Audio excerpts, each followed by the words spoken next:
Okay, yan guys, natapos din natin. Himay-himayin yung palay natin. Yan guys. Tanggalan lang natin ng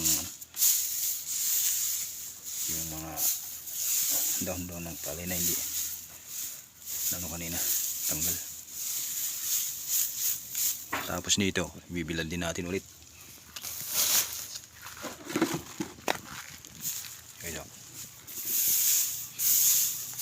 Rami-rami rin to guys, kasama yung nakarang araw.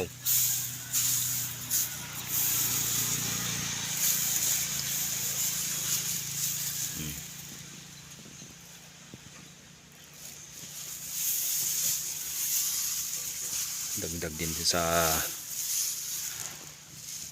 pangkain to pag na ano na napakakuno na, kiskis. Yan guys. Okay, thank you for watching guys. Sana kami sa video. God bless us all, right?